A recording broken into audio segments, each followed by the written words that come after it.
আজকে আমি মাছের মাথা দিয়ে মুগ ডাল করব। তোমরা তো সবাই মুগ ডালটা করো মাছের মাথা দিয়ে, তবে আমি কেমন করছি আজকে আমি সেটাই তোমাদের সঙ্গে শেয়ার করব। তো তার জন্য এখানে মুগ ডাল নিয়ে নিলাম। মুগ ডালটা আমি এখানে ভালো করে ভেজে নেব।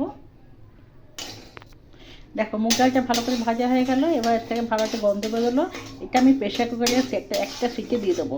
যদি তোমার প্রেশার কুকারে না করতে চাও তাহলে খালি কড়াইতে করা যায়, তবে আমি এখানে প্রেশার কুকারে দিয়ে একটা সিটি আমি দিয়ে নেবো। দেখো প্রেশারে বসিয়ে দিচ্ছি। এবার কড়াইতে আমি দিয়ে দেবো সর্ষের তেল। সর্ষের তেলটা ভালো করে গরম হতে দেবো। আর এখানে আমি মাছের মাথাকে নুন হলুদ দিয়ে ভালো করে মাখিয়ে রেখে দিয়েছিলাম। এরপর এই যে তেলটা গরম হয়ে গেলে মাছের পাতাগুলোকে দিয়ে ভেজে নেব।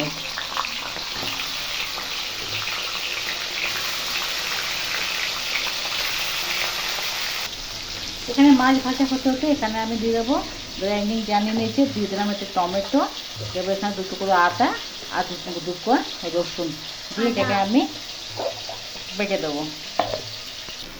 দেখো মাছের মাথাকে ভালো করে লাল লাল করে ভেজে নিলাম। অল্প কাঁচা থাকলে আঁচকে মদের থাকবে ডালের মধ্যে, ভালো করে লাল লাল করে ভেজে নিই। সেই মাছটাকে আমি উঠিয়ে দেবো আগে। এরপর এই তেলের মধ্যে আমি দিয়ে দেবো, দেখো জিরে নিয়েছি, শুকনো লঙ্কা নিয়েছি, ছোটো এলাচ নিয়েছি, দারচিনি নিয়েছি, তেজপাতা নিয়েছি। দিয়ে দেবো ভালো সুন্দর গন্ধ বেরোলো তেলের থেকে। এর মধ্যে দিয়ে দেবো কুচনো পেঁয়াজ। কুচনো পেঁয়াজ দিয়ে ভালো করে পেঁয়াজটাকে ভেজে নেবো। পেঁয়াজটা ভাজা হয়ে গেলো। পেঁয়াজের মধ্যে যে বাটা মশলাটা করেছিলাম সেটা দিয়ে দিলাম। এরপর ভালো করে মিশিয়ে দিয়ে এর মধ্যে আমি দিয়ে দেবো নুন, পরিমাণ মতন চিনি, জিরের গুঁড়ো, ধনের গুঁড়ো আর কাশ্মীরি লঙ্কার গুঁড়ো, সবগুলো দিয়ে ভালো করে এবার মশলাটাকে কষিয়ে নেব। দেখো তেলের থেকে মশলাটা পুরো একবার তেল ছেড়ে দিয়েছে।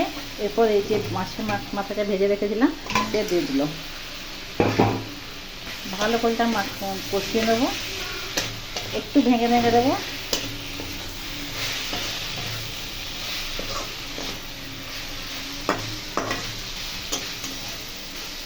কষানো হয়ে গেলে এই যে ডাল খেতেটা ছিল এটা এর মধ্যে আবার দিয়ে দেবো।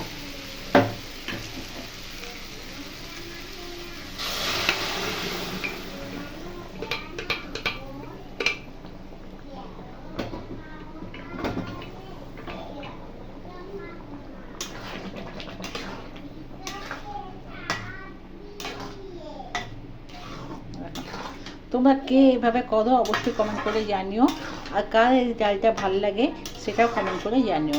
তো চলো ভিডিওটা আজ অবধি এইটুকু ছিল। কেমন লাগলো রেসিপিগুলো ভালো লাগবে, আমার রেসিপি তোমার যদি ভালো লাগে, আমার ভিডিওগুলো যদি ভালো লেগে থাকে তবে আমাকে আমার এই প্রোফাইলটাকে একটু ফলো করে দিও। তোমাদের একটা ফলোতে আমার কাজ করার আগ্রহটা আরও বেড়ে যায়। তো খুব ভালো লাগে, তোমাদের সুন্দর সুন্দর কমেন্ট করে খুব ভালো লাগে। তো চলো রেসিপিটা কেমন লাগলো অবশ্যই কমেন্ট করে জানিও। টাটা।